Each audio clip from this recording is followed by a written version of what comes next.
Bahamas, mountain back to Atlantic Ocean, Obomi Hills to Country, to educate, elevate, and promote.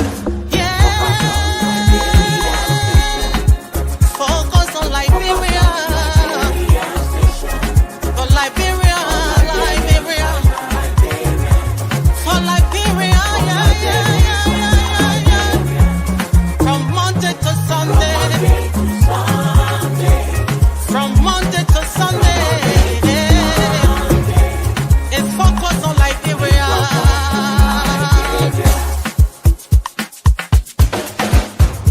Talk about home affairs, eh, in diaspora,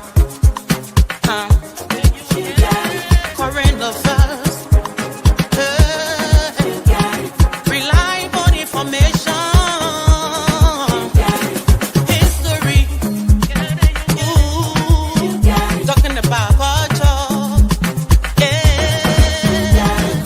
politics, education, entertainment, business, sports, advertisement, articulation. Focus on Liberia. Focus on Liberia. Focus on Liberia. From Monday to Sunday. Focus on. Hello and welcome to Focus on Liberia. I'm Hassan here hosting, and this is Roundtable Africa. Roundtable Africa is a program here dedicated to look into the issues of the continent of Africa. We are focusing on Cape Verde today. Very interesting country indeed. We are here to look into the history analysis that will inform you to know a little more about the history of Cape Verde. But we will be right back to get the show started. We have Comrade Mohammed Sharif, who is the presenter. Jimmy and I will be asking some salient questions, and we will all learn about our brotherly country, Cape Verde. We will be right back. At Focus on Liberia, we discuss everything Liberia, from education to politics, arts and culture, entertainment, agriculture, history, religion, family, and technology. Focus on Liberia uncovers and showcases the best of Liberia and shows the world the truth about Liberia. We educate, elevate, and promote all things Liberia. We conduct interviews, panel discussions, debates, and more. Tune in to Focus on Liberia on Facebook and YouTube and be a part of the stories that make up the news. This is Focus on Liberia, and I am Dennis Jah. And we are back with you. I'm Hassan here. Jimmy Eastman joins us from the nation's capital. Jimmy, welcome. How you doing? Yeah, glad to be here. Interesting topic today. Indeed, it is interesting to learn about Cape Verde. I don't know how many persons listening to us know a thing or one or two about Cape Verde, but the research has been done by our presenter, Comrade Mohammed Sharif, Comrade, who is joining us from the city of brotherly love and sisterly affection. How are you, brother? I am wonderful, and I'm glad to be here. So that we can talk about a very important African country that many don't know about. And that's what makes the discussion yet to be very significant. A lot of us don't know anything about Cape Verde, which is an African country that is a significant piece of the continent of Africa. You've done your research, and you are here to help us to have a meaningful discussion that will provide information that will put us in the know about what an African country it is. So I know we have been talking about other African countries, doing analysis, looking at the political history, the culture, and political governance and all that. So why Cape Verde this time? So just so people know, we're not a Debbie Downer here on Roundtable Africa. Roundtable Africa has looked at um, three bad democracies already. We've looked at Tanzania, we've looked at Cameroon, we've looked at Cote d'Ivoire. These are very imperfect democracies. At least two of those democracies are very awful democracies where the rulers are using force of arms and different tactics to eliminate the opposition, to silence opposition voices. So you have the ruling administrations in those three countries that we discussed previously holding elections, but those elections are not free or fair. So democracy is not just about holding elections, which is one of the requirements that Cameroon is fulfilling, that Tanzania has fulfilled, that Cote d'Ivoire has fulfilled this year. They have held elections, but those elections were neither free nor fair. So they are, in my judgment, bad democracies. We've discussed them ad nauseum. So today we're going to discuss a good democracy, a very, very good democracy on the African continent. Forget Africa. One of the good, stable democracies anywhere around the world. And that country is called Cabo Verde or Cape Verde. The country officially wants to be known as Cabo Verde, but you're going to hear, I know the Cape Verdeans, whoever is going to watch this later on, they will have to forgive me because, I'm going to interchangeably use Cape Verde or Cabo Verde. It is a stable democracy. And for those who follow soccer, Cape Verde has qualified for the World Cup. So let's just keep that in perspective. We haven't qualified, after 100 and some odd years. We haven't qualified. Of course, World Cup hasn't been around for 100 years, but I'm just saying that since the inception of World Cup soccer, we haven't qualified. Here's a very small country that has qualified, but that's not what we're talking about today. We're talking about democracy in Cape Verde. So what we're going to start with is the basis of the evolution of the Cape Verdean state.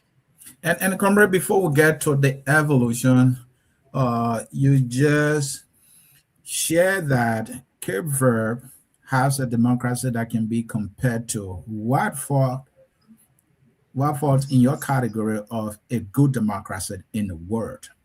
So if you are to put Cape Verde in a category of other countries that are practicing democracy to your acceptable standard, what are the countries you will compare Cape Verde with, or you put in the same category as Cape Verde in terms of democracy in the world? So, Anthony, after here, we will be talking about Mauritius, another stable democracy. We will also be talking about Botswana, another stable democracy. So there are good democracies in other, some places in Africa. They're not all bad. So these three countries, particularly that we will talk about, and we're doing this to educate our people, right? Our mission here at FOL is to inform, entertain, and educate. I think this educational value is tremendous because generations, people who are going to watch this at some time later will learn from this, will learn that there is a country called Cape Verde. It is an island nation, and it has one of the most stable democracies anywhere around the world. It has a very large GDP, never mind its size. The stability has allowed Cape Verde to be stable and socially stable. You've never heard of any civil wars. You've never heard of, ethnic frictions that you see in other countries around Africa. You've never heard of, this sort of political manipulation, this sort of corruption that we talk about that have permeated not only West Africa, but all around Africa. You never hear of any such a thing when it comes to Cape Verde. They respect their constitution. They respect the will of the Cape Verdean people. And that is what distinguishes Cape Verde from other African countries. Thank you. Jimmy? Jimmy, are you here?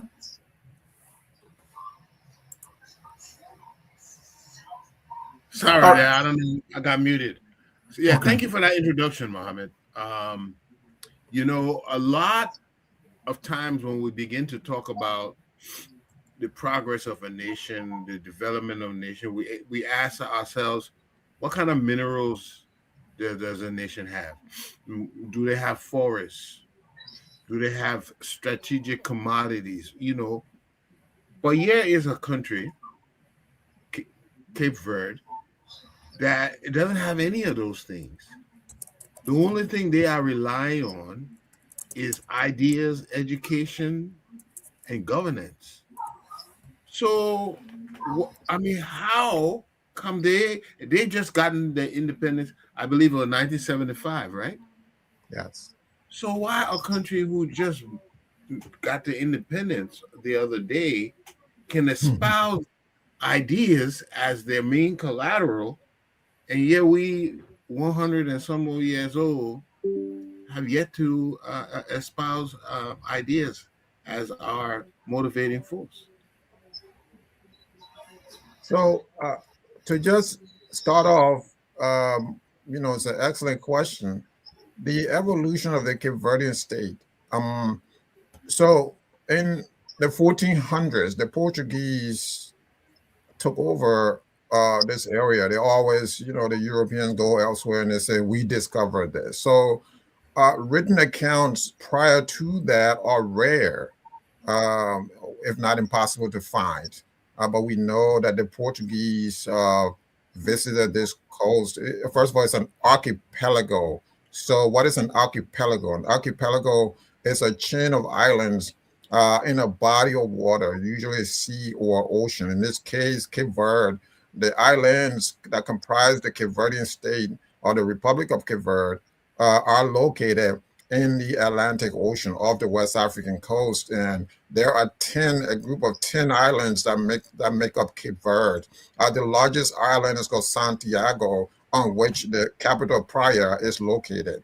And so the Portuguese arrived here in the 1400s. And by 1450 to 1460, they established a real foothold. And this was an area now, a hub, if you will, for the slave trade, the transatlantic slave trade. So all of our people, our African brothers and sisters who were captured from places like Corande, Guinea-Bissau, as far as, Guinea-Conakry and some other locations like of that nature, were brought to the island of Cape Verde to work for the Portuguese, and many others were sold to slave traders who then transported these people, these captured Africans, to places like Brazil, Argentina, or to the United States and some other places. And so, after, they had a footprint there for about 500 years. The Portuguese I'm referring to now, for about 500 years before independence in 1974. So it is a very interesting history. So the next thing that we're going to come to now is how was that independence obtained from the Portuguese. So it was, so colonial Cape Verde, it comes out of this sort of European exploitation of the African people, of the African resources. And so you find that footprint, in Cape Verde.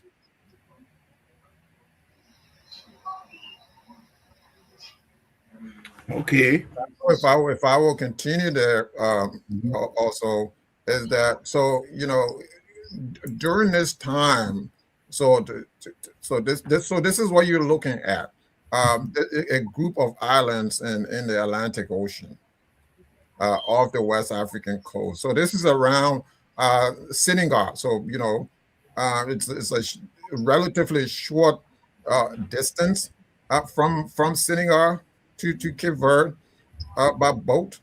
And they're in off the West African coast, and it's a group of 10 islands altogether that comprise Cape Verde.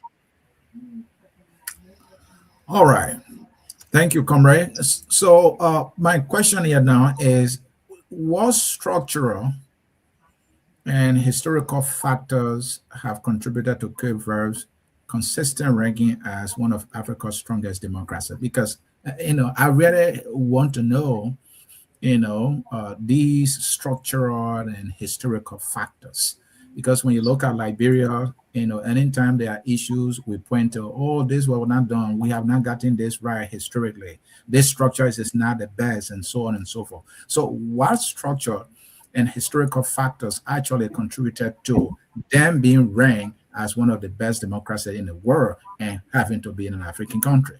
So before we get there, before we Mhm. get ahead of ourselves, so Mhm. let's talk about the struggle Okay. for independence. For independence. This Yeah. started Mhm. in the late 1950s. Mhm. Amilcar Cabral was born in 1924 in Guinea-Bissau of Cape Verdean parents. So keep in mind, Guinea-Bissau and Cape Verde, there are people, they are one and the same. So you cannot talk about Cape Verde without talking about Guinea-Bissau, because the Portuguese colonized both countries, both territories, countries, and they transported Africans, captured Africans from mainland Guinea-Bissau to Cape Verde. So you can understand why Amilcar Cabral, when he formed the PAIGC, or the African Party for the Independence of Cape Verde and Guinea-Bissau, Amilcar Cabral conjoined the two struggles. So basically, what Cabral was saying is that the independence of Guinea-Bissau is also linked to the independence of Cape Verde. So the PAIGC was fighting for the independence of both countries. Cabral was an agronomist who studied in Portugal. He was very educated, intellectual, a revolutionary. And so after his studies, he came back and worked for the colonialists. For some others, that would have been sufficient to work for the colonial power, and you're making all this money. You part of the upper middle class. It would have been sufficient for him to have a good life. But that wasn't Cabral. Cabral was a revolutionary. He was dissatisfied with the Portuguese encroachment and Portuguese oppression of the African masses. And so him and others formed the PAIGC in 1956. And that slide, one of the slides that I put up, one of the information that I sent over, as I mentioned 1959, but it's actually 1956 when the PAIGC was formed in Guinea-Bissau.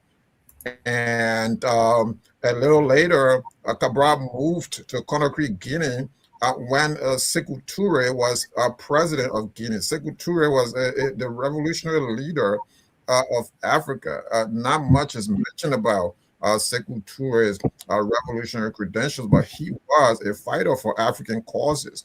He allowed the PAIGC to settle in Conakry, and they had their headquarters in Conakry.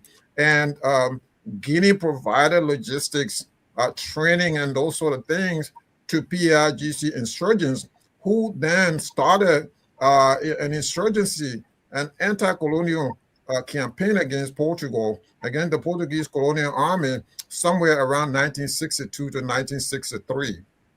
About 9,000 PAIGC African insurgents attacked the 35,000 strong Portuguese colonialist troops in Guinea-Bissau.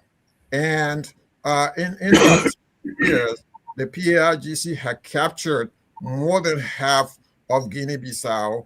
They had the majority of the population under their control. So in essence, the PAIGC defeated the Portuguese and gained their independence through their own blood and sweat with the assistance of revolutionary leaders in Africa, Sekou Touré primarily, who gave the PAIGC a base. So they had these bases in Conakry, because if you look at Guinea, Guinea-Conakry is bordering Guinea-Bissau. So, you know, it was very easy to use that territory as a conduit to attack the Portuguese. And Sekou Touré paid for this because the Portuguese in 1970 attacked Guinea-Conakry with the objective of murdering Sekou Touré and overthrowing his regime. So a seaborne attack in November 1970 was launched by the Portuguese to kill Sekou Touré. Sekou Touré's apartment, Sekou Touré's house basically was bombed, and you know the prison compounds where Portuguese soldiers were held, because the PIGC captured a lot of them and brought them to Conakry and incarcerated them in Conakry. So those areas were attacked in Guinea-Conakry. The radio station was attacked. You know, vital installation, the military barracks was attacked by the Portuguese and their backers. And they thought that Sekou Touré had died, but you know, somehow, some way, Sekou Touré survived. Amilcar Cabral survived, and so that was a big blow for the Portuguese army. And Sekou Touré didn't relent. He continued to support the PAIGC up through their independence. And so Cabral was eventually killed by the Portuguese through the work of an agent who killed Cabral in 1973. In the same year, the PAIGC declared independence for Guinea-Bissau. And so this is sort of how Guinea-Bissau, because you cannot talk about Cape Verde without talking about Guinea-Bissau. This is how, first, Guinea-Bissau gained its independence. And a year later, even though the Portuguese did not recognize the 1974, the 1973 declaration, but they later conceded in 75 to officially recognize Guinea-Bissau in 1974. And in 1975, Cape Verde then gained its independence from Portugal. While Cabral did not live to see the day of independence, his brother Louis Cabral became the first president of Guinea-Bissau. Louis Cabral actually visited Monrovia, I think in 76, when Torba built the Cabral housing estate on the old road and named this Cabral housing estate for Amilcar Cabral, this great African leader, this African patriot. And so Louis Cabral visited Monrovia, I believe it was in 76. There are documents, declassified documents to that effect of what Torba's role as well in the Guinea-Bissau struggle for independence. Topman Torba, but Torba especially, recognizing that the independence of one country was not enough. And so Liberia was a part of this struggle. So it must be noted that Liberia was a part of the struggle to liberate the Guinea-Bissau from the yoke of colonialism. And so Liberia played a part. So we are discussing this today as a tribute also to leaders in Liberia who play a big part in the liberation of Guinea-Bissau and Cape Verde.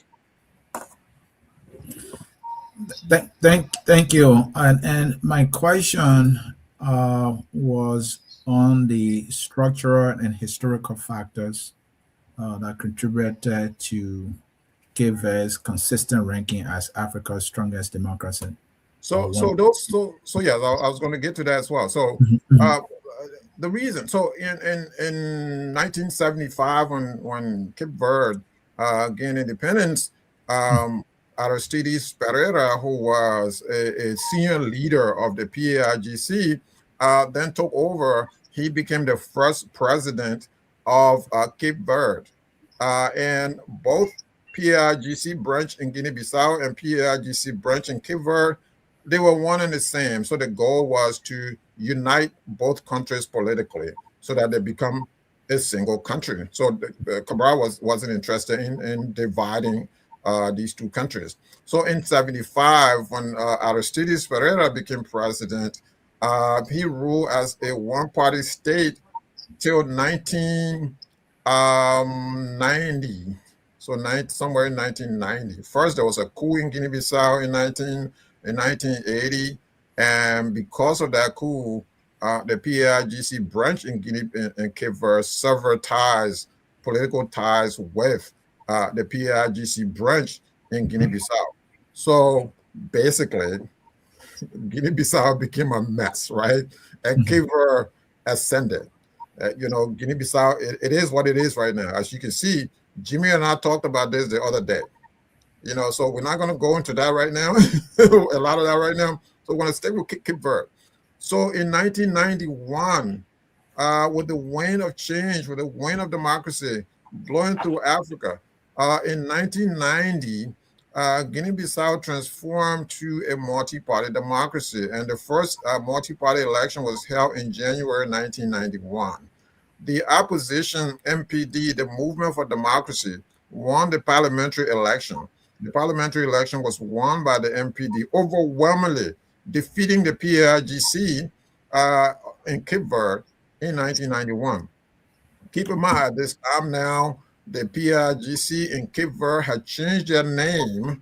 They dropped Guinea-Bissau out of the name to say PAICV, the Party for the Independence of Cape Verde, because now they've severed all political ties with the PAIGC in Guinea-Bissau because of that military coup. And so in 1991, the opposition MPD, the Movement for Democracy, overwhelmingly defeated the ruling PAICV. And in February of 1991, there was a presidential election. The opposition candidate also defeated the ruling party incumbent, Aristides Pereira. And so you asked about structure, you asked about what contributed to that. I will argue that the democracy, first of all, democracy in Cape Verde is very young. So they didn't have this long-standing autocracy, right? So for about 15 years or so, it was a one-party state. And right after that, it became a multi-party democracy. And this is what it is up to this time. The other factor, I guess you could say, is the size of the country. It's very small. It's sort of homogeneous. You have very few ethnic troubles. The ethnic groups are the Creoles, who are ancestors of the African people, and the Portuguese. They are called Creoles on the island. They constitute over 70%, about 71% of the population. Then you have the African ethnic groups, the Balantes, the Fulanis, the Madinga people. You have those that constitute 28% of the population of Cape Verde. And then you have Europeans who are also citizens, Portuguese, you have Portuguese, Italians, and French people who are also citizens of Cape Verde, constitute 1% of the population. So there's that diversity. Among the ethnic groups, there's this sort of cohesion.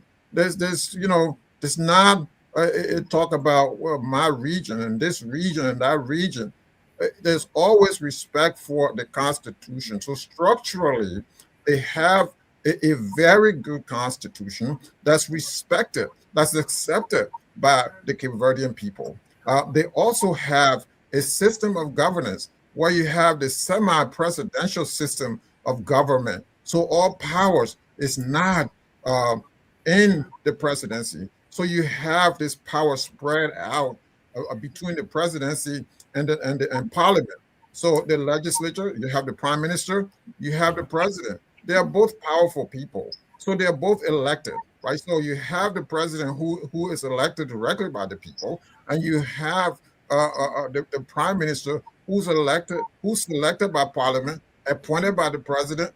So you have this dynamic, and presidential succession is not after the president, prime minister. It's the president of the National Assembly who's next in line to succession. So power is really, really distributed across the board. So you don't have a very powerful president like you have in Liberia.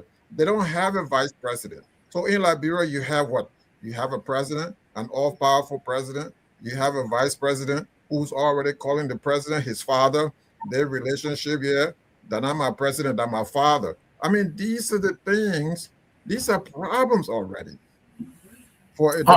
Yeah, but may I ask you something there? I think you're striking a very strong point, because one of the purposes of exploring successful African nations is to see how we can correct our course in Liberia, adopt some good things about their democracy so that it can help guide our democracy. And one thing emphasized here, excuse me, is that their constitution is sacred. They believe in it, they abide by it. But we constantly see manipulation of constitutions in Africa, and in trying to consolidate power. If they're not trying to consolidate power, they're trying to get themselves reelected for 4 and 5 times more than what the Constitution stipulates. So one of our problems is that the paper we say we will live by, the Constitution, the govern, what we're talking about, we're talking about why we don't have policies to govern, because the paper we're supposed to live by, we don't respect it. Right. And that if once we undermine the Constitution, we undermine the rule of law, and we undermine our progress in itself. Yeah, I think it's a commentary you just made, and which is brilliant. And I think from the very beginning, Comrade Sharif mentioned that when he was doing his intro, where we're coming from and coming to Cape Verde. Comrade, for those who are listening, I'm going to display the map of Cape Verde. Yes. So that you can discuss a little bit of geography, the location, what countries are, is important for our audience for them to know. Absolutely. So yeah, it is. So this is so you see that there are little dots. You don't even see it. It's hard to even see. There are little dots out here in the middle of almost like in the middle of the ocean. Some sitting somewhere. So this is off the coast of Senegal, so between Senegal and Mauritania, so it's closer to Senegal and Mauritania. They are located in the Atlantic Ocean. It's a group of islands. 10 islands make up the Republic of Cape Verde. The largest island among that group of 10 islands is called Santiago. Santiago is where the capital, Praia, is located. The Cape Verdean capital is called Praia. And that's why it's called archipelago. An archipelago for students of geography is a group of islands, a chain of islands surrounded by a body of water, usually a sea or an Atlantic, an ocean. So in this case, it's the Atlantic Ocean that surrounds all of these islands. So their neighbors, I guess you could say, is the sea. You turn around north, south, west.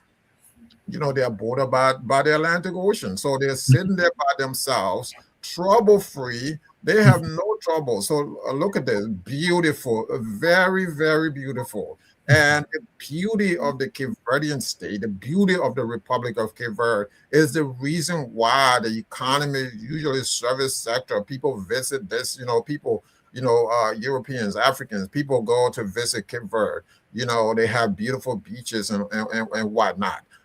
They may not have these natural resources like oil or all these different things, but they have a large, service sector. Their GDP is larger than Liberia. Liberia is a bigger older country than Cape Verde, but Cape Verde has a bigger, massive GDP. I think Liberia's GDP per capita is about $1,000. And Cape Verde, we're talking about 4 to 5 thousand dollars GDP per capita. Cape Verde is very small. It's 4,000 square miles. Liberia is 43,000 square miles. Cape Verde is about 550,000 people. Liberia is over 5 million people. So think about that. Liberia is very massive as compared to this small, very small country. And yet this country is very successful. Cape Verde has been able to eliminate malaria. They don't talk of malaria now. Liberia, we're still talking about malaria 170, 678, whatever, 180 perhaps years later. I don't care to know right now, but all I know is that Cape Verde seemed to be very successful. From all the evidence that we can produce is that Cape Verde is very successful. I mean, when you compare them to Liberia, they will leave us in the rear view mirror. And so it is important that we study Cape Verde, learn from Cape Verde, the Cape Verdean experience, and apply that to our own democracy, our own imperfect democracy, our own weak democracy. So don't talk about going to Singapore. When you talk about going to Singapore, you can go right there to Cape Verde, off the African coast. You don't have to go to Singapore to learn about their democracy. You can stay in Africa and learn from Cape Verde. Send students to Cape Verde, send politicians to Cape Verde. Let them learn from our African brothers and sisters in Cape Verde how to run a government and how to run a stable state.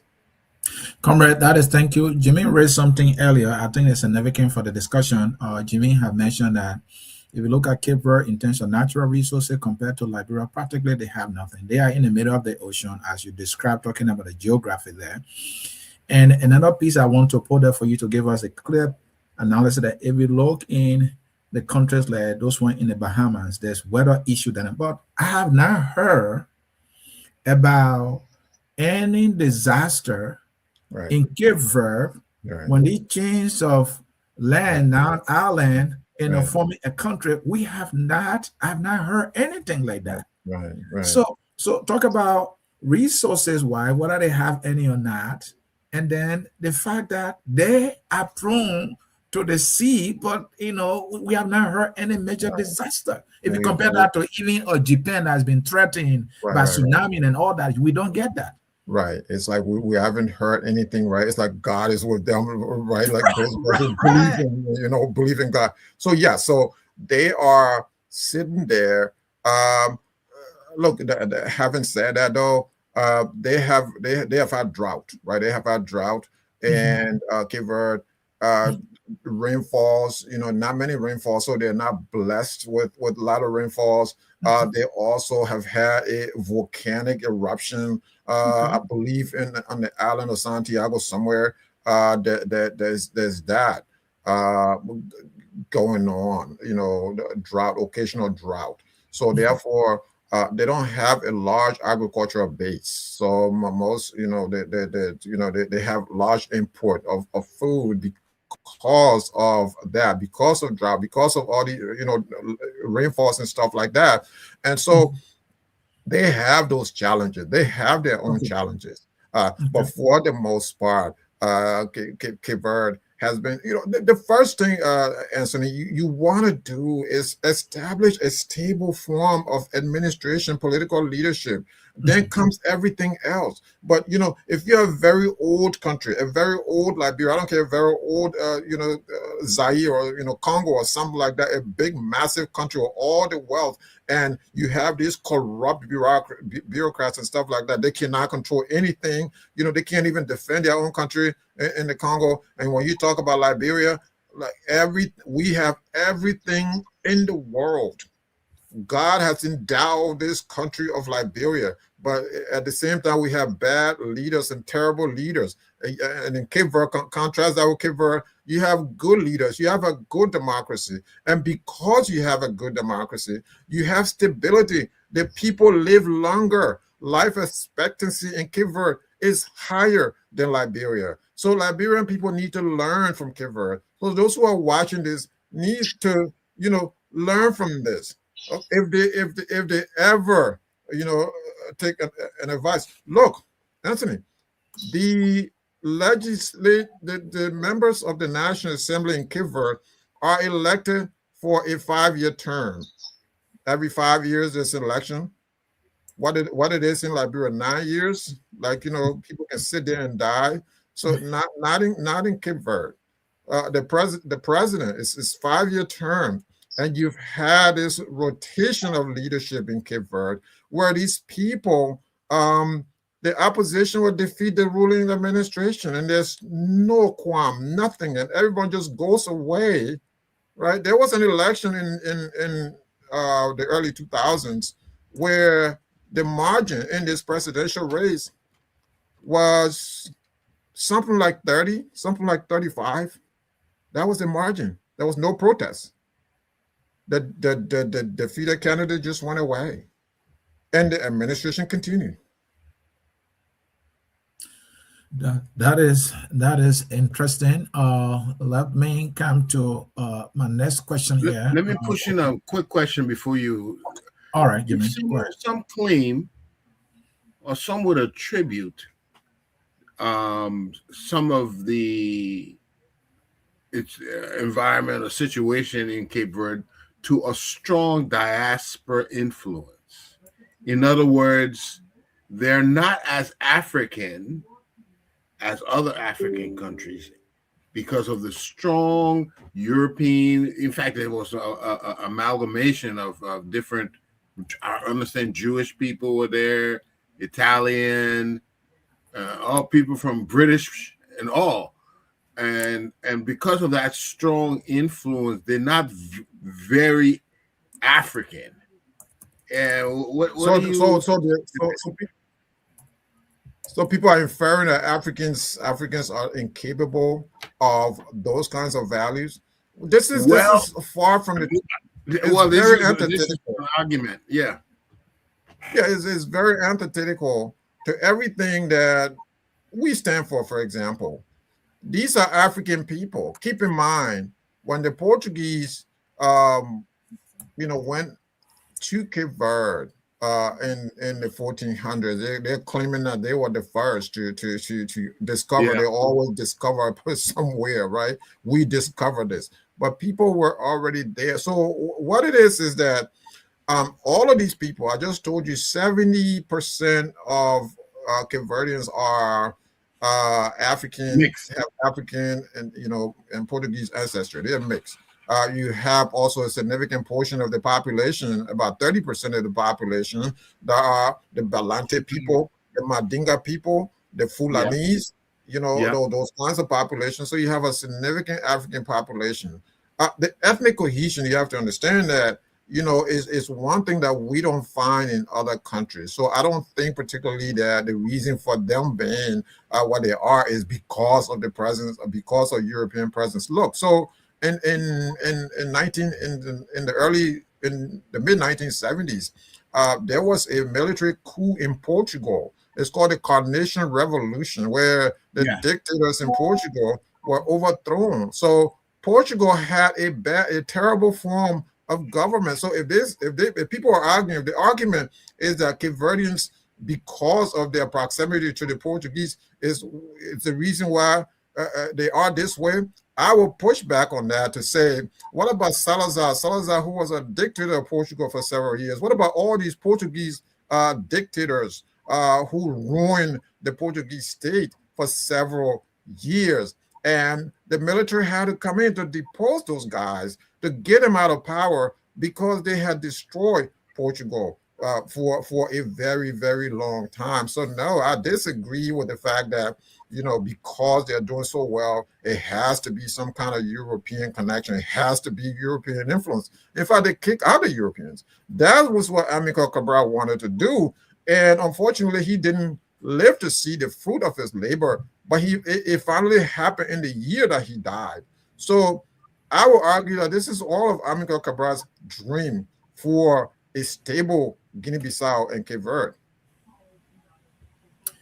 Thank you. What Cabral was doing, he would go to the villages. The PAIGC should go to villages. He would capture a place, and they would train these people. He was an agronomist, so they would train these people how to make farm, rice fields and peanut fields and different things of that nature, how to grow their own food to be self-sufficient. So this is all part of the plans that Cabral put in place. Unfortunately, Guinea-Bissau didn't incorporate out of this, but Cape Verde did. And comrade, let's talk about local government, something that is a huge challenge in Liberia. Dennis can become superintendent now.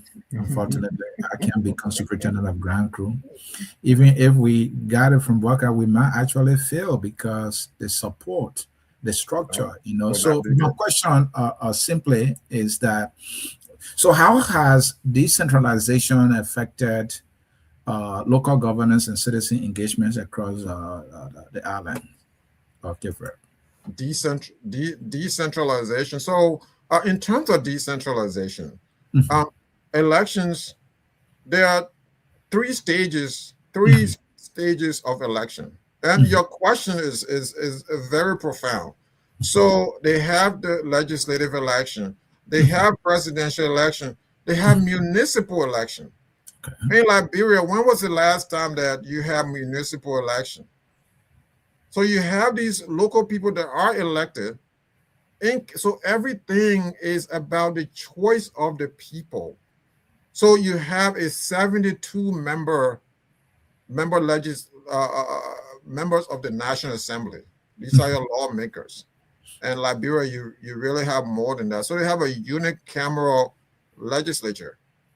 They don't have this, the senator so-and-so, honorable so-and-so. They don't have that.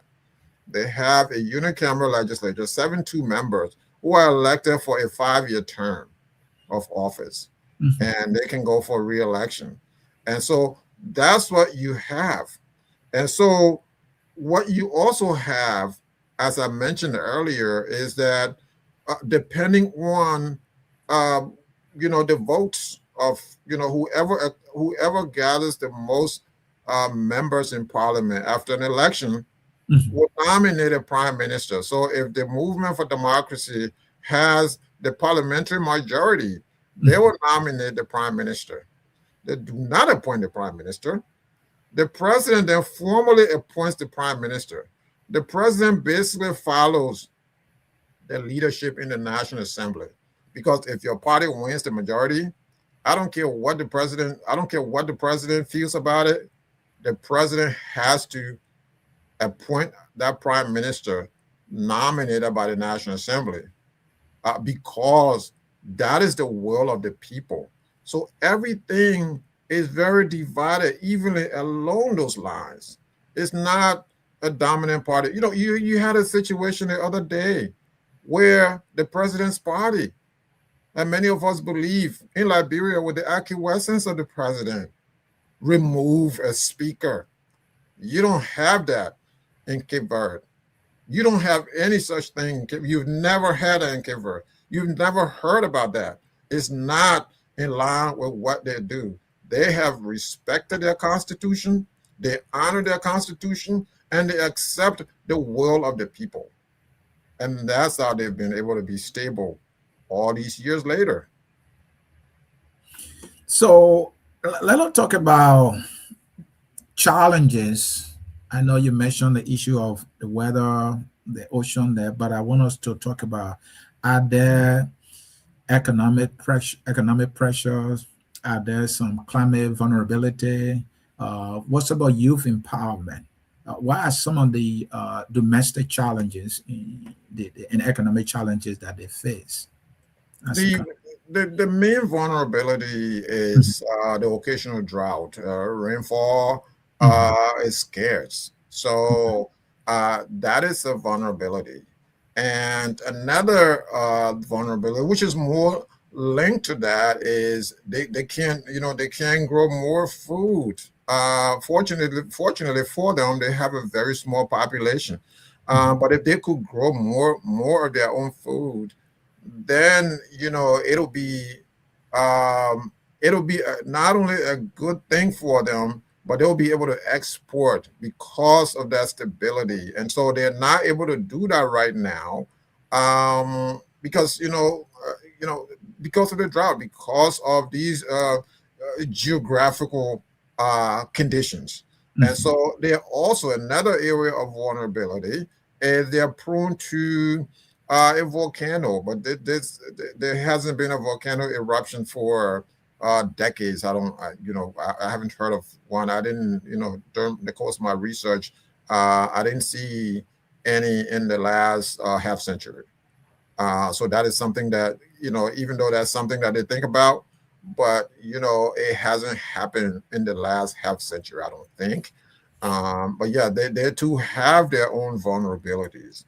And in terms of youth empowerment, you talk about youth empowerment. What better way to empower the youth than to educate your young people? So they have over 70% literacy rate. I think it's more close to 80%. I stand a little corrected, but the last number that I saw was over 70% literacy rate. So you have a very educated population in Cape Verde. Contrast that with some of the countries on the mainland. Since I'm a Liberian, I'm going to bring it back to Liberia. What's our literacy rate? What is it? Jimmy, what is it now? I will do my research, but I think it might be around. I would have to do some research 30%. on 30%. I don't want to guesstimate, but I think it's 30. there's something I want to ask you. Concerning the literacy rate, I just did a quick search here. I mean, this is just a quick research I did. It's not been verified yet. So those listening to us, don't bet on it. It said 88.7% of people aged 15 and above. Yeah. And it said the overall literacy rate is 91%. All right, so I literacy or literacy? Literacy rate. They said the research said the latest, and according to my research here, they're quoting UNESCO and World Bank data that it is 88.47% of people aged 15 and above. And then when they put everybody, the entire population is 91.0%, which is 91%. Yeah. And then it put it into categories, right? It said 94% for males and 87% for females. Well, that is impressive. I got one report here from the UNESCO, and this was done 2017. And it shows Liberia's adult literacy rate, just like you said, age 15 and above, is about 48.3%. Meaning fewer than half adults can read and write with understanding. Fewer than half. Right. Okay. That is terrible. I'm telling you, and that is supposed to be some kind of improvement, because before the civil war in Liberia, I'm not trying to get into Liberia now before we get distracted, but we were talking about 25%. We were talking 25% before the civil war. And right there in Cape Verde, you're talking about an African country that's already hitting the 90% mark in literacy. So my thing now is, why don't we study from these people? Why don't we go out there, send a parliamentary delegation, send some kind of delegation, government delegation, send people down there, researchers and stuff like that, and study the Cape Verdean experience, apply this experience to your own country, apply their democracy, their democratic experiment to your own country. There's no shame in doing that, but they rather go to some European countries. They rather talk about some European countries. They rather go somewhere else to spend our money. They rather spend, the largesse or empty trips and stuff like that. I think it's important that, in Liberia and other countries, that they learn from places like Cape Verde, places like Botswana, places like Mauritius, especially Cape Verde. Cape Verde is right next door. It's almost, you go through Senegal and you take a boat and you go over there and you're already there if you don't want to fly. If you just want to go there, take a nice trip from Dakar, and you go over there and you study what they're doing better, what's working for them, and you apply that to your own experience. That's what good leaders do. That's what visionaries do. But we don't have visionaries in Liberia. We have corrupt individuals who are just sitting there, stealing our resources. That's all they're doing. There's an argument also, Mr. Sharif, that democracy is supposed to be a cultural thing and not an event. If you notice that our elections, winner takes all. If you lose, you cease to exist. You're taking. You're not in position. Right. You'll see the man pushing wheelbarrow. Yes. He was riding car. So, and with them, it's more of a administrative function. Why are we placing so much on, winner takes all, and we instead of making it just a continuation, of building the country? Yeah, and if you look at the country under review tonight, Jimmy, is that they don't have this all-powerful presidency. So maybe that's a paradigm that's worth studying. They don't have this all-powerful presidency. They have a semi-presidential system where you have the president who's the head of state, you have the prime minister who's the head of government. So even though the president will formally appoint the prime minister, because the president really, constitution, he has no choice. As long as the ruling party in the National Assembly, in the legislature, nominates a prime minister, the president formally appoints this prime minister. The prime minister then turns around and nominate other cabinet ministers who are then formally appointed by the president. So the president cannot fire the prime minister. Otherwise, there will be a constitutional crisis. There might be a vote of no confidence, right? So the prime minister and the president are equally powerful in this country, so that power is distributed evenly, almost evenly, because you can't have anything 100% even, right? But almost evenly, power is distributed. What do we have in Liberia? So I have to take a comparative look at Liberia. You have the president of the Republic of Liberia. You have the vice president. You have the speaker. You have the head of the president pro tempore.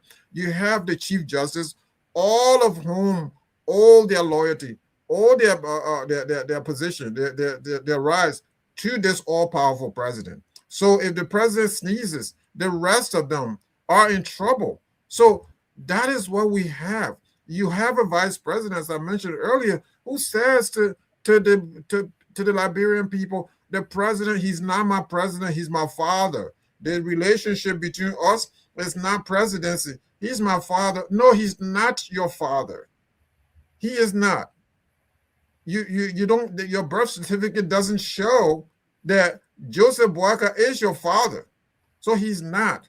And I get what you're trying to say in the African context, but this is where we always have problem in our own democracy, because our presidents are all powerful, our leaders are all powerful, they cannot be questioned. And the new thing now is, once they get there, they want a subservient legislature, and so that they will remove, the first thing they do now, they remove a speaker.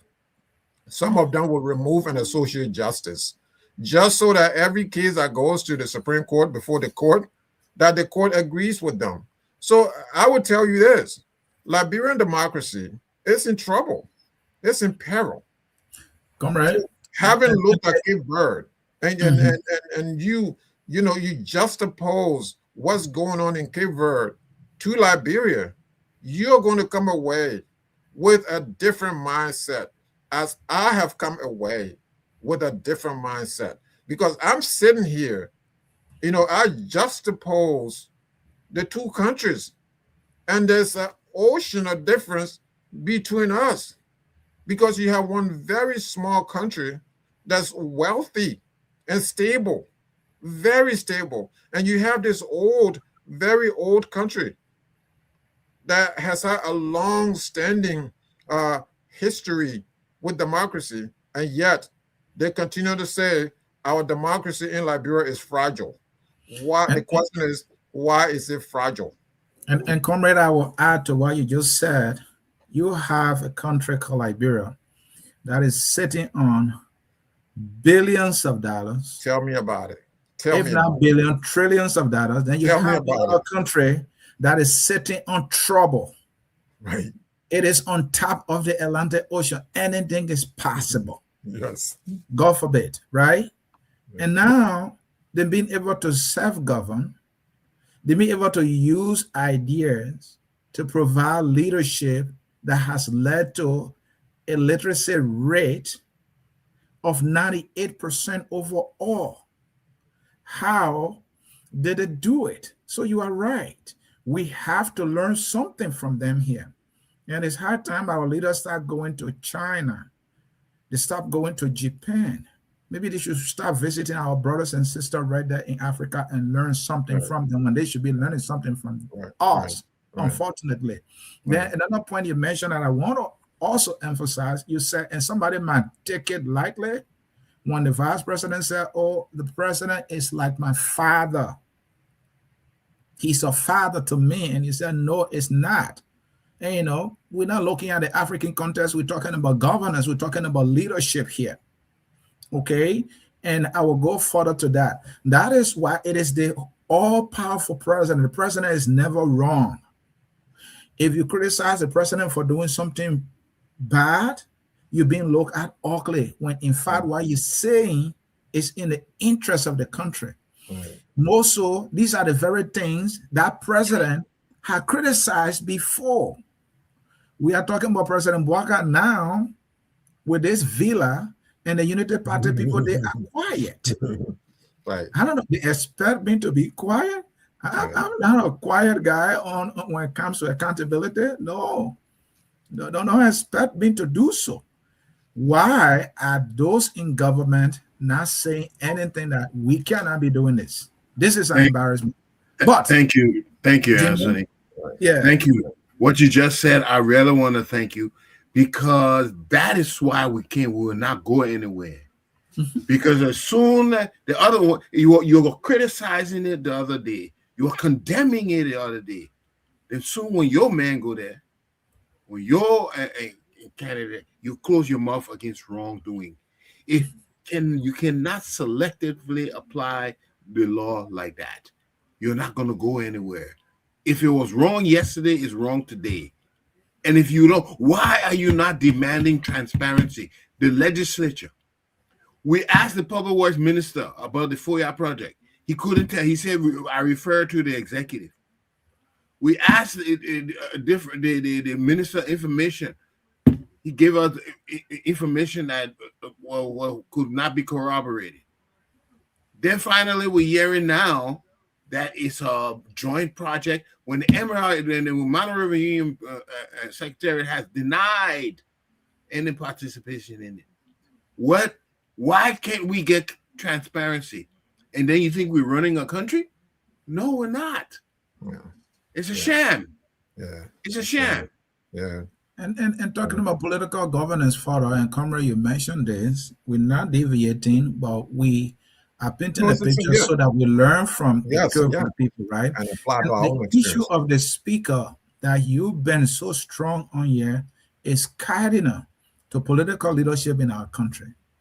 You have a frontier as speaker who was literally in collaboration with President Bouaka to lead the country. Right. He was no threat to Unity Party. I mean, they were getting almost 110% of everything they wanted. Correct.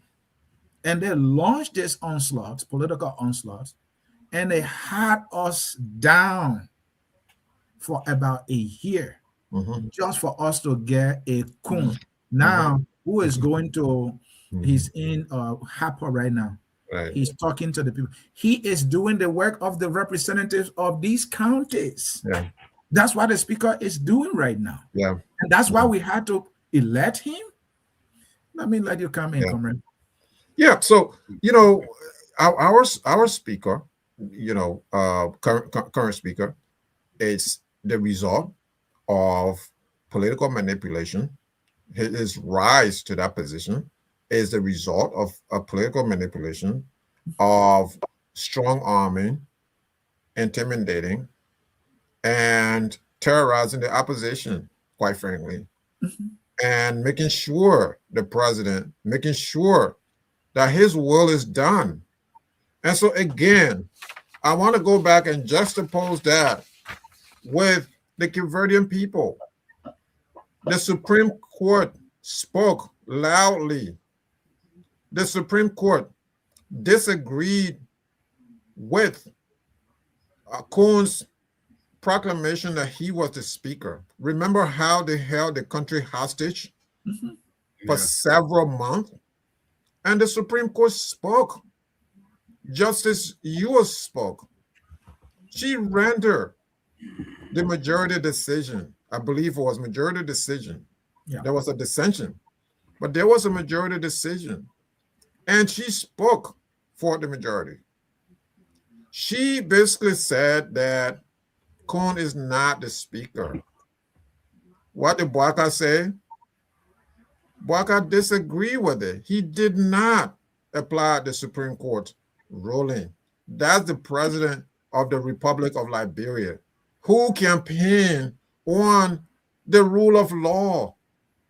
It's a joke. Campaign on the rule of law. And yet, he was tested. The Kofa episode that was created by the Unity Party, and we lost all kinds of friends, and you guys know that. Even on our own platform, we lost people because they disagreed with our condemnation, our critique of this government, of their government. We lost friends. We lost people. But some of us don't care.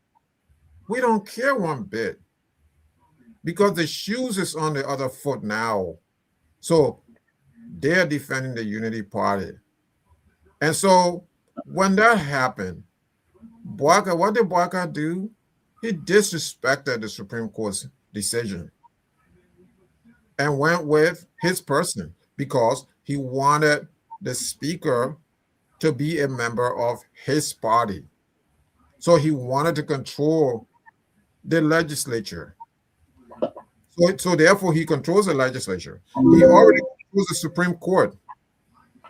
He has the executive mansion. You're right. Kofa was no threat to him at all. Again, juxtapose. I go back to my word, I go back to the theme of juxtaposition. Again, you juxtapose that with what's transpiring in Cape Verde. It's different.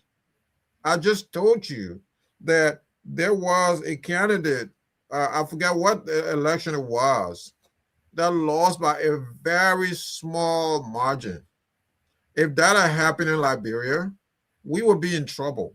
And this margin I'm talking about was less than 100 people. It was probably less than 50 people. And this was a presidential election.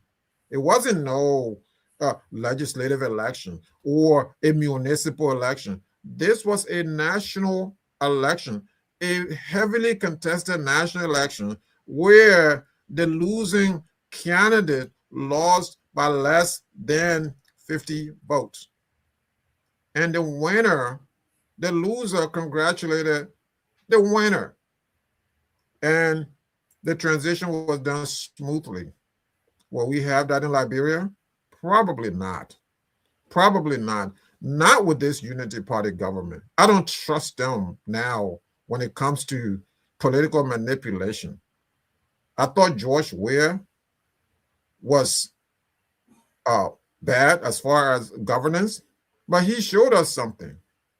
He showed us that, you you can stand down and fight another and live to fight another day. I would like the Unity Party to show me that in 2029. I don't know if they can. I don't know if they can, because what they've shown me with the speaker debacle was something that they started. They've shown me something different. They show me their true colors, I think. And then they went and burned the Capitol building. Somebody went and burned the Capitol building, and they put that on the opposition. Right now, where is that investigation going? We don't know where that investigation is going. Again, when you compare that to what's going on in our sisterly Republic of Cape Verde, you've never heard of the population. You never heard of this sort of debacle, of this sort of nonsense that happened in Liberia time and again, where armed police and troops are always out there pushing protesters back. You never hear of this in Cape Verde. So they are doing something that's teaching, that should be a lesson for the rest of Africa, for those dictators in Africa who are sitting there using brutal force to suppress their own people. You have an African country. Again, we bring up Cape Verde because it seemed like for the last 3 episodes, we were down on Africa.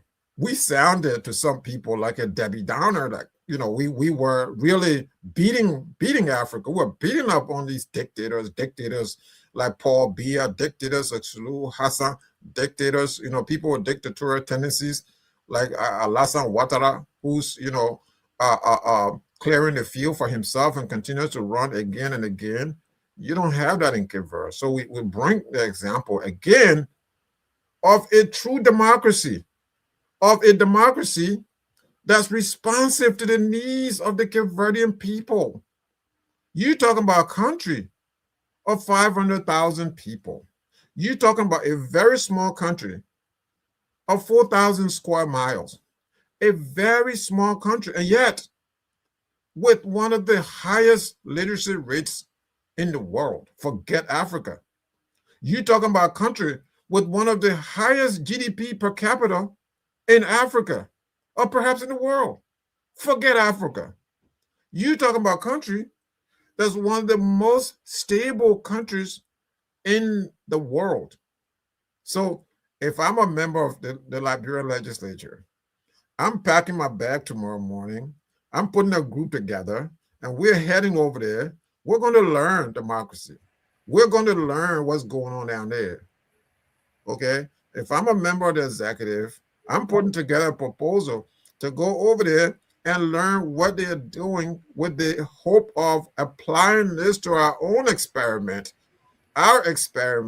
which is very imperfect, which is very crooked, at best, which is really after all these years, we take one step forward and 200 steps backwards. But you have a very young country in Cape Verde that has demonstrated that not only election is not the only thing that makes a country a true democracy, but how responsive the people are to the needs of how responsive the government is to the needs of the people, how responsive the government is, how respected the Constitution is.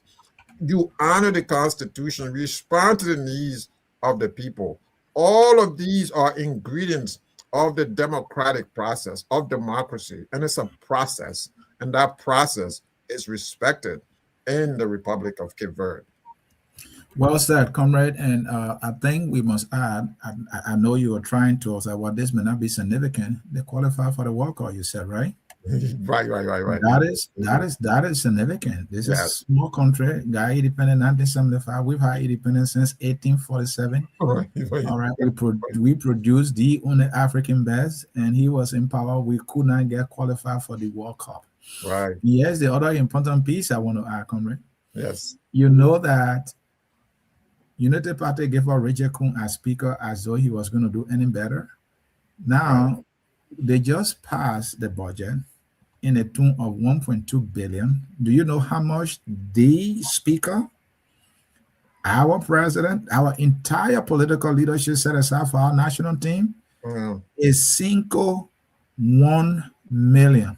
Out of Oh my 1.2 God. billion, Oh my they God. set aside the Lone Star of Liberia Oh my God. is single 1 pitiful million. And guess what, comrade? Unbelievable. Unity Party people are celebrating. They are taking off their clothes in celebration. Mm. They are hailing our leaders Wow. that there has never been done before.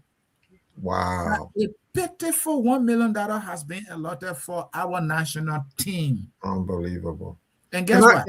If can you I put the president, yeah, the speaker, and the pro tem together, these three individuals, yeah. they are over the three of them budget is about 37 million. But Yeah, then tell they me give about 1 million to our Lone Star, it. and our brothers and sisters want us to clap. I'll let They're you go. they're multi-millionaires. Can I say something Please. that's not Cuba related, but Right. Liberia? So when President Doe was in office, right? President Doe. So I'm just saying this to show you that the proof of any athletic programs Mhm. is in the efforts and the consistency of the leadership. Right. So, for example, those show us that if a leadership is committed to athletic programs, if a leadership put money behind their athletic programs, that program or those programs in the country, whether it's soccer, whether it's basketball, whether it's whatever, those programs will only rise because those 10 years, what they show us at the time was because of those efforts, the Lone Star became relevant on the African continent. I remember a time there was Operation Eliminate Ghana, and Liberia beat Ghana in Monrovia. Anybody remember that? Liberia went to Accra. The national team Lone Star went to Accra and drew with the Black Stars of Ghana. And they came to Monrovia, and this was called Operation Eliminate Ghana. I think they were playing for World Cup qualification or African Cup of Nations qualification, something along those lines. I don't quite remember now. It's been several years. So they they beat Ghana. And then it was Egypt. So they went to Cairo. I think they drew with Egypt, something like that. And they came to Monrovia. Comrade Anthony, this was something. The Pharaohs. Operation Blast Egypt, where George Weah scored the first goal and James Deba scored the second goal. And Egypt was beating that day. It was, and Doe went to the executive mansion. Okay. Doe said tomorrow is holiday and we didn't go to school. Okay. But I'm just saying, the brother put money behind sports. He took the team to Brazil to train them. When Morocco came and beat the Lone Star in those, I think it was first or second year as president, he took this whole team to Morocco so that he said the people that beat us, they're going to help train us. The thing they know, we don't know. I'm just saying, practical realities like that. Your team will rise based on how much you put into your athletic program. They're not putting anything into the athletic program. It's a joke, okay? They're not serious. So the country is going to be a laughing stock in all arenas, in the arena of sports. You're not there already. Where are we? Where is Liberia? What can Liberia be proud of? Is what I'm trying to ask here. We have tonight. We're discussing a very small country. I continue to say very small, right? It's like, I'm repeating myself over and over, but it has to be said that Cape Verde all of a sudden has gained some relevance in terms of, you asked a question about the youth. Soccer is a big thing on the island. Soccer is a big thing now. And they have not only qualified for the World Cup, but I believe they were in the last African Cup of Nations. I'll have to double check that. I think they were in the last African Cup of Nations. They were. I remember now. They were in the last African Cup of Nations. And when was the last time Liberia ever went to the African Cup of Nations? And George Weah dragged the team 2 times to the African Cup of Nations, and that was it. That's it. And meanwhile, the same Weah became president, and he did nothing for the soccer program. Okay, so that's what we're talking about. And these things, they've got to do something for Liberia. The reason why we're here tonight, trying to discuss, we're taking country by country, so that it's a tale for us to learn from this. We can learn from this. Liberians can learn from this. Liberians can learn from what we've learned about all these other different countries that we're discussing, whether it's in the area of democracy, whether it's in the area of economics, whether it's in the area of sports or whatever it is out there, social events and activities of that nature. We can learn from our own African brothers and sisters on the continent. We don't have to go to Asia to learn from Asians. We don't have to go to Europe to learn from Europeans. We don't have to come to the United States and learn from the Americans. We can stay right there on the continent of Africa and learn from our own African brothers and sisters. And that is our goal. Our goal is, to make sure that we're doing the work that's necessary. We're putting in time. We're doing the research that's necessary to bring the relevant information to our people's doorsteps. Because several years ago, perhaps 2 decades ago, I learned that the world is becoming a global village.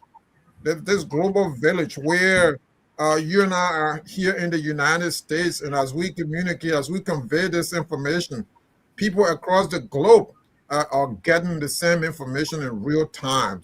So our effort here is to ensure that because we are a global village, our effort here is to teach our people the things that need to be taught so that our people will learn these things. Even those who will disagree with us, it is our hope that they will find some values in the information that we've provided on this platform, that we're going to continue to provide on this platform.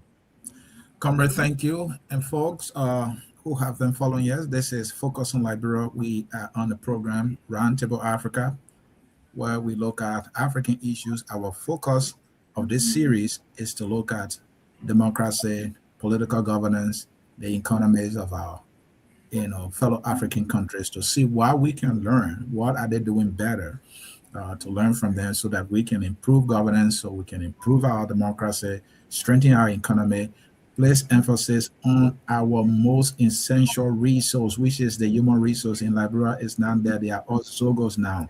We're talking about Cape Verde that has an overall literacy rate of 91%. Liberia, according to Darius Dillon, is in a toilet, and he's at a Senate, and he's boasting about allotting just pitiful $35 million for the University of Liberia. And he know the university is a national shame and disgraced.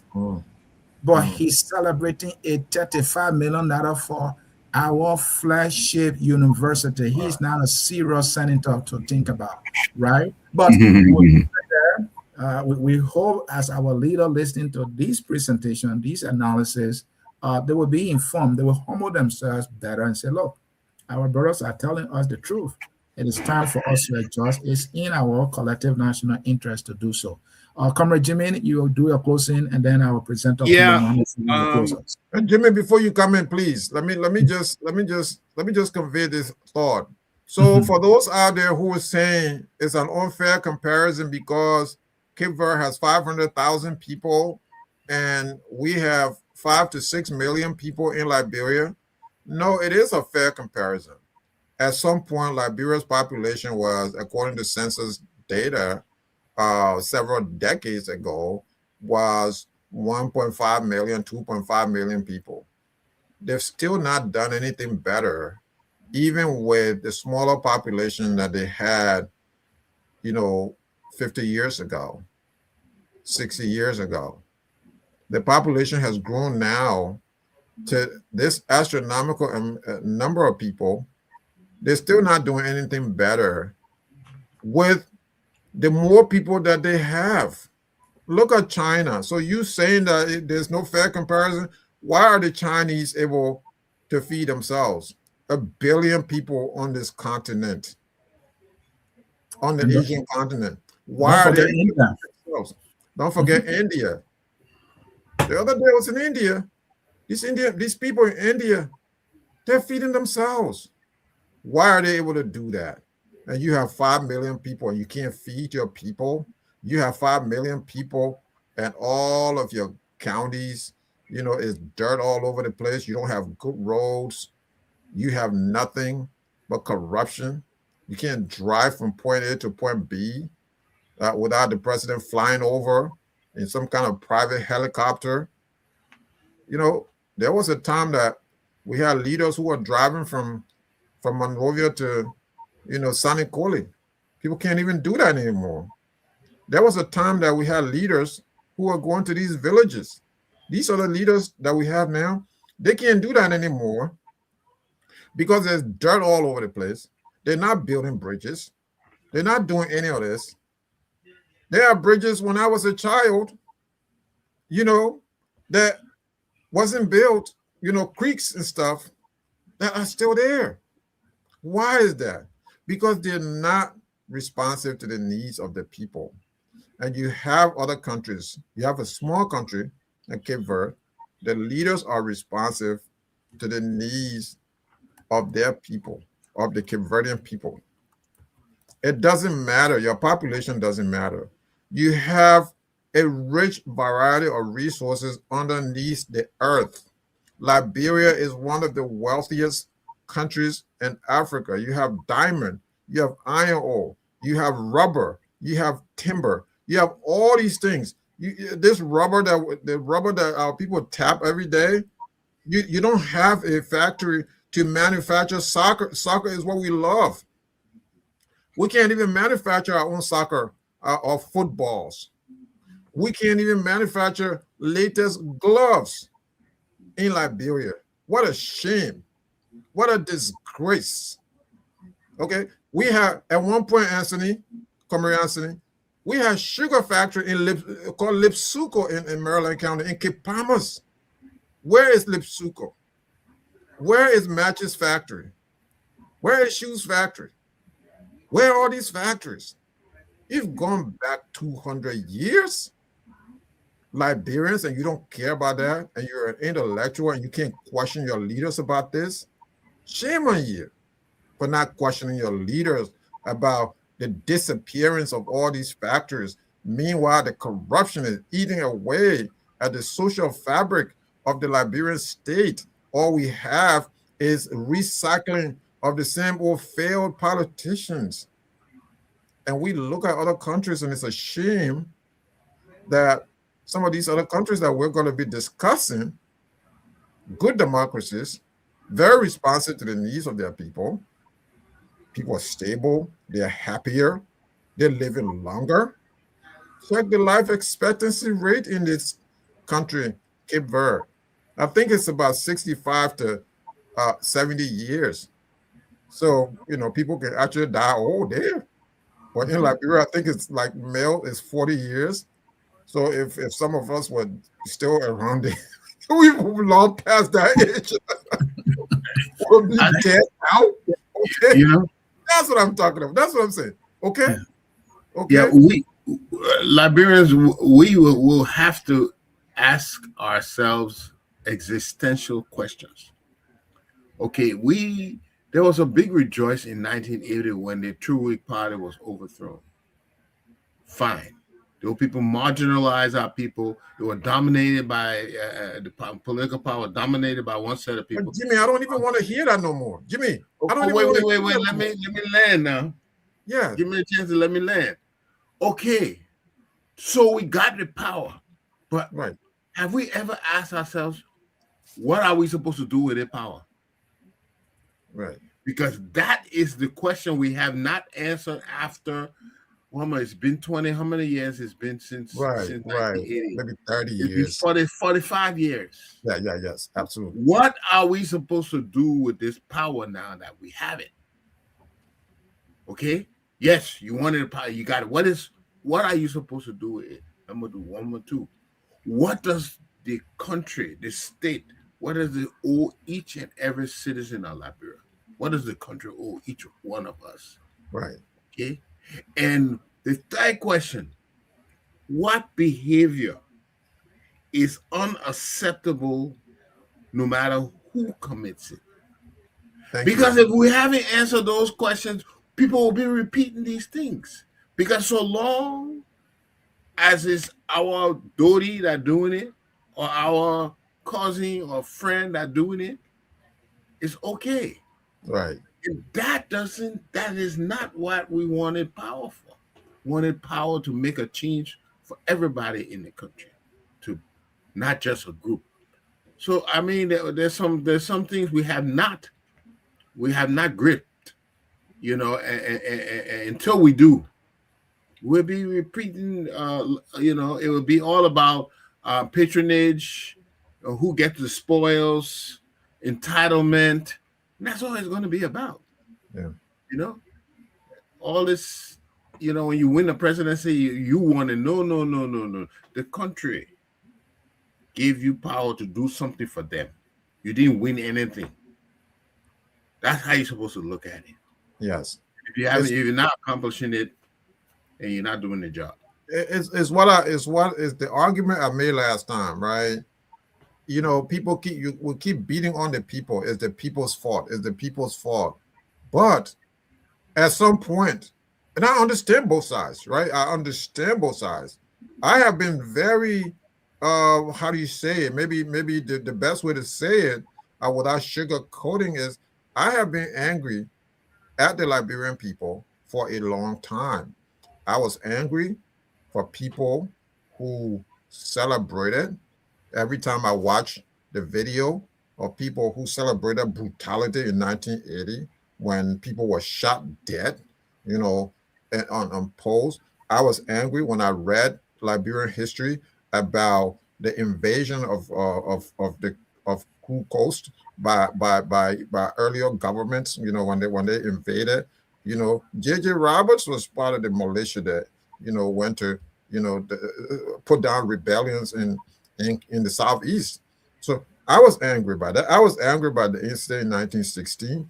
I was angry by several incidents that I studied, that I was made aware of based on my research.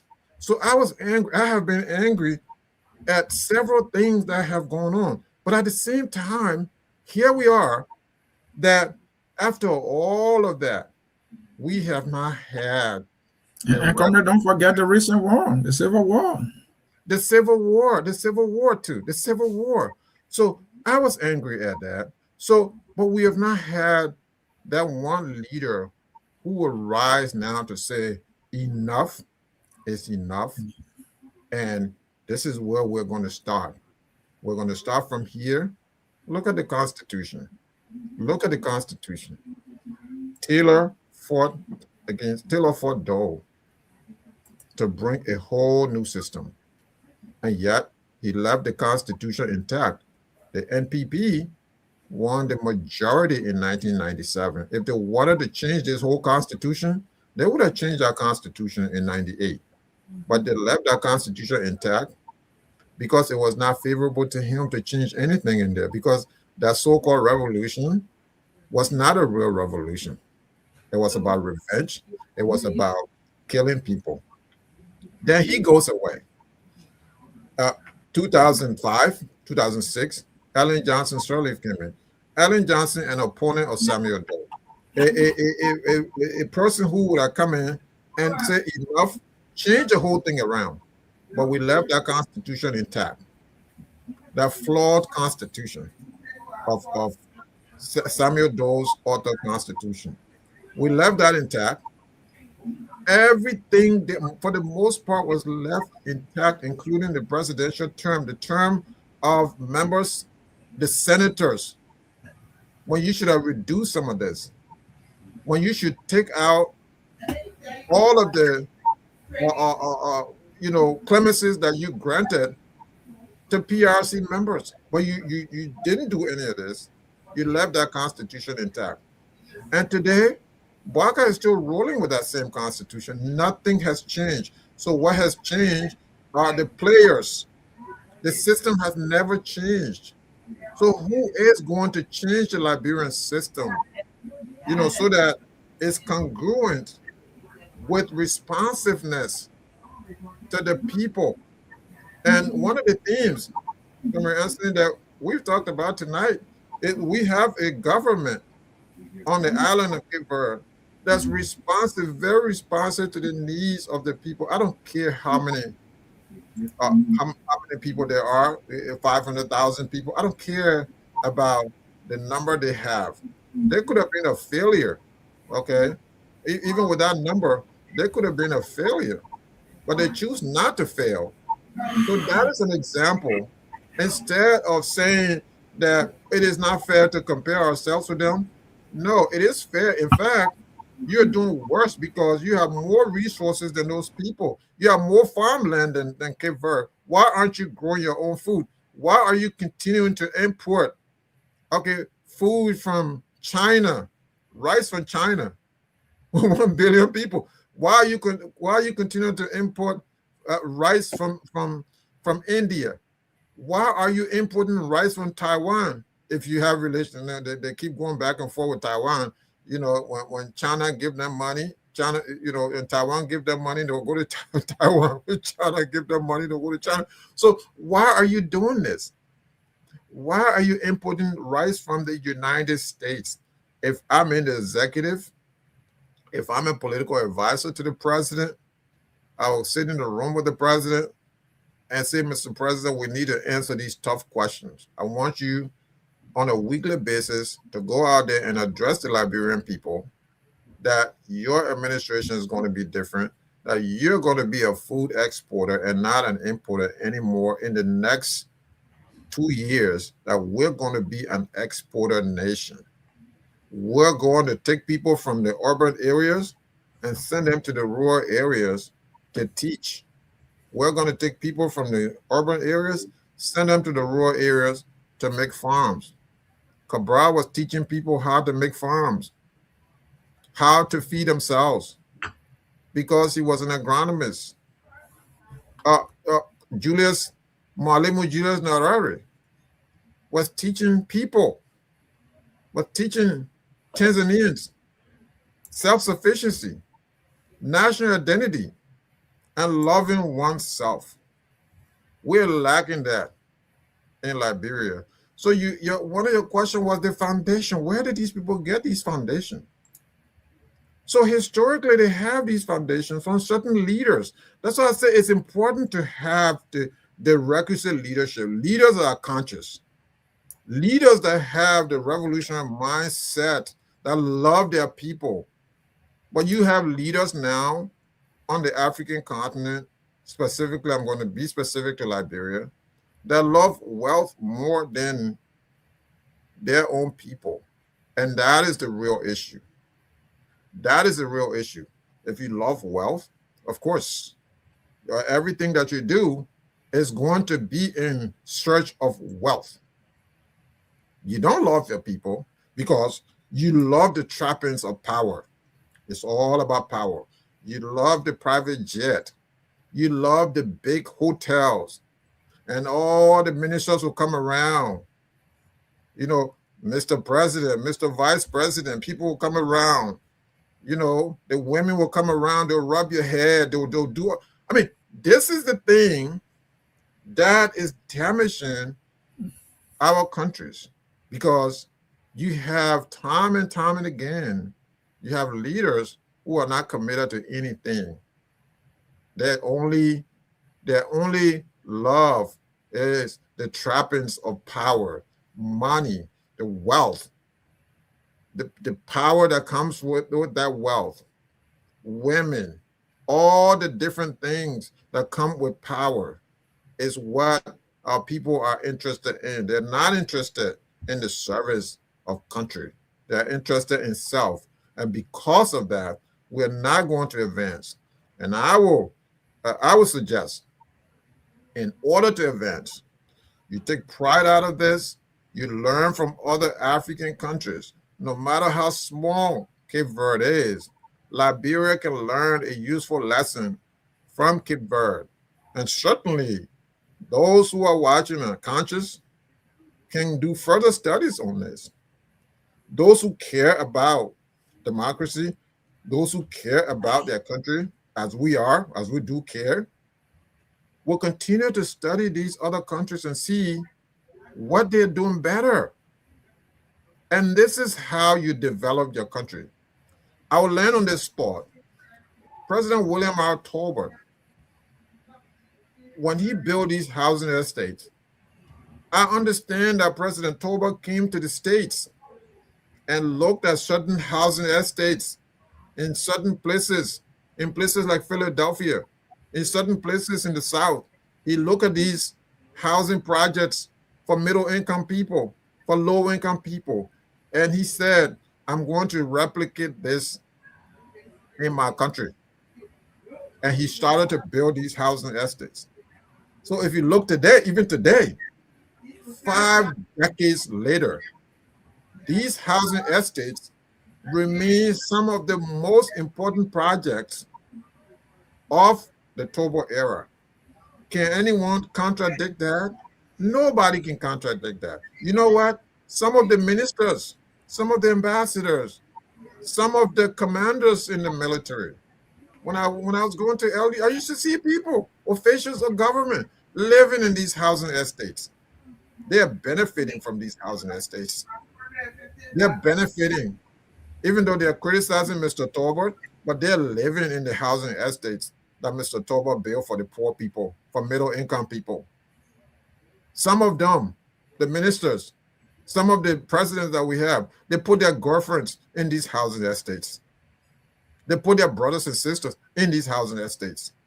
So if you will, why don't you, if you love it so much, why don't you replicate Tolbert's experiment in all the other counties, in Bond County, in Grand Jetta County, in Maryland County, in Sino County, build housing estates all over the place for low-income people. So sometimes it takes an individual to do these things. It takes an individual leader to do these things. It doesn't have to take everybody. Sometimes it takes a leader who's committed to a cause, a vision, a visionary leader. We don't have any more visionary leaders. We have people who are self-seeking, who want to amass all the wealth of the country. And that's what we have now. Comrade, thank you so much for your presentation and analysis and your answers to our questions. I think we have been able to deal with this topic in a very significant way. We provided solid education, and you are right, you ended strongly there. It is about a leader having a vision and thinking about how they can improve something in the country, how they can solve a problem, and that they know what problem to solve, how to solve it, and they find the money to do it. Tolbert was one such person. And I will crystallize that with the ministerial complex in Liberia that was built by Ellen Johnson Sirleaf. I believe out of the Japanese gave us about, I think they said $65 million, if I'm not mistaken. It is the only building now, almost everything happens in Liberia. Everything in Liberia happens at the EJS ministerial complex. It was built with money given to us by a foreign country. They did a design, they found the money, built it for us, and turned it over to us. Even the management of that building, to maintain it, the maintenance of that building is like 30%. It is terrible. But here's the part I want everybody to take away from. So another group of people who are not even black like you, who are not even your relatives and family, build you a building that is hosting, I think, over 6 ministries and agencies. Oh, wow. We have not been able to build one. The people show us an example. We have not been able to build one. We could just go back to the very Japanese. Hey, you gave us $65 million, we built this. We have found our own 65. Or you know what? Can you build or 2, 3 more? We have money for one now, and we can get on a payment plan for the rest. But it's not gonna happen, comrade. It's not. What's gonna happen? We're gonna see that there is a villa now in Foya, and there's no explanation. We're gonna see now there is a Thomas Farah University, and there's no University of Liberia, right? And we have to leave it there, gentlemen. Thank you for your time. And to our audience, thank you. This is. We still got 1 minute. I just want to add something. I like what Manju 55 say. He said he came up. Yeah, that's our good friend Joe Moyo. Go ahead. Yeah, the whole idea is we have the power. We always thinking it's the leader is we, but we don't act. Some of us run away. We the brain dream. We run away. We're in America, living a decent life, and anytime we go home, say those people not ready. So then, who are doing now? We have to. We are the power of the people. We have to change our mindset and get somebody who will do what we want them to do. We can't be playing this victim role. We ain't got no good leader. We can't get nobody to change it. When will we say, if you don't do this, you will move from there tomorrow? When are we going to do that? And I'll leave it right there. Jimmy, thank you. And you said it right. And we are playing our part. We are miles away, millions of miles away, if I'm not mistaken. But we are providing nationalistic and patriotic consciousness that can get us to where you're talking about. It is not only for the young ones, but for our current leadership. We are doing that, right? That is the most profound contribution we can make, because we can elect any leader. But if they don't have, all right, the mind frame that would get us to where we want to go, it will be a disaster, as it has been a monumental disappointment. Right. And so this consciousness is profound, because we can even have all the money that we're talking about, the Ellen Johnson Settlement Stroke Complex. Don't we have that? What is the maintenance of that building? Near zero. So even it will be all the skyscrapers, we don't have a citizen rate. We don't have the kind of leadership that is conscious enough to provide the kind of leadership to maintain these things. They will be at our own peril. Yes. And so I rest my case. The song that says, "We are all Liberians," is taking us home. We will alert you another time. We throw our focus on another African country. And the goal here is to see what our friends are doing, as our chief presenter, Comrade Mohammed Sharif, said. Why are they doing better that we can pick up from them? If they are Africans and they are doing better, why can't we? We have so much, far more than most of the African countries. And you look at our history, much more profound. We should be making billions in tourism right now just because of our history. Yes. Now, Cape Verde, a country with a population about 500,000, is even making more money than Liberia, which I think is not serving us well. The song says we are all Liberians, and until we catch you again, enjoy yourself. We love you all, and bye-bye. Thank you. We are Liberia. Liberia is our home. Liberia people. USA, all we want. Liberia, USA, all we want. Liberia, Liberia.